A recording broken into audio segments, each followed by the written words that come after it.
This weekend, President Trump made a surprise visit to the hospital, and nobody knows why. Was it a health emergency, or did he need to get a marble removed from his nose again? We don't know. And this story became super suspicious when Trump tweeted he just popped into the hospital to do phase 1 of his annual physical. That's not a thing. Like, that's not a thing. Nobody breaks their annual physical into phases. That's not a thing. You're not like, yeah, today we can just cup the balls, and then in March I'll come back and cough. Now, because no one trusts this White House, everyone is wildly speculating about what actually happened. Did Trump have a heart problem or a stroke? And if he did have a stroke, how would you even be able to tell? Yeah.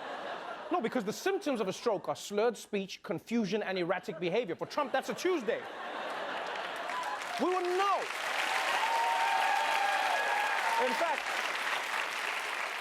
In fact, if Trump ever starts speaking normally, that's when Melania should call 911.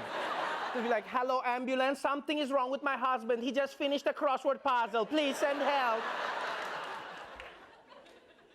And even if Trump is lying about the physical, that doesn't mean something major is going on, right? But we also know that if something was horribly wrong with Trump, the White House would just pretend like everything was normal.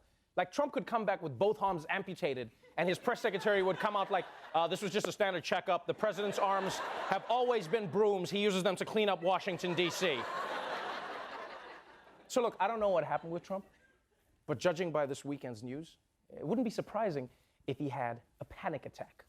Because during the impeachment hearings last week, you may remember we learned about a call at a restaurant between Trump and an EU ambassador, Gordon Sondland.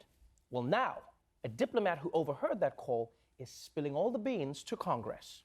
NBC News obtained a copy of David Holmes' opening statement. Here's part of what he said, quote, while Ambassador Sondland's phone was not on speakerphone, I could hear the president's voice through the earpiece of the phone. I then heard President Trump ask, so he's going to do the investigation? Ambassador Sondland replied that he's going to do it, adding that President Zelensky will do anything you ask him to. President's voice was very loud and recognizable, and Ambassador Sondland held the phone away from his ear for a period of time.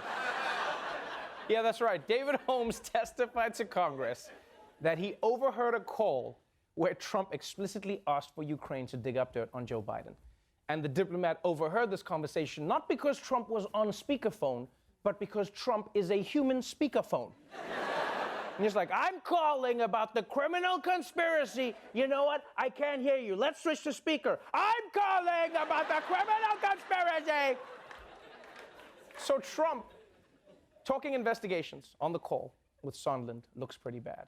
What's even worse is that after the call, and this is crazy, after the call, Sondland recaps what just happened for everyone at the table like an episode of White House Talking Dead.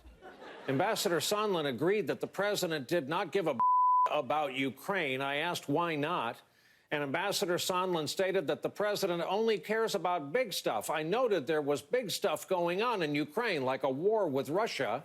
And Ambassador Sondland replied that he meant big stuff that benefits the president, like the Biden investigation that Mr. Giuliani was pushing. Seriously? He gets off the call and then lays out the plan for everyone at the table? Was he trying to get busted? Like, what did he do next? Just jump into a plane and write Trump wants dirt on Joe Biden in the sky? So, there are a lot of damning details in this testimony, but my favorite part was when Sondland talked about just how much the president of Ukraine was willing to help Trump. I heard President Trump then clarify Ambassador Sondland was in Ukraine. Ambassador Sondland replied, yes, he was in Ukraine, went on to state, President Zelensky loves your ass. Oh, okay. Zelensky loves Trump's ass. A few days ago, Fox News was saying impeachment wasn't sexy enough. Now we got ass play. Shh.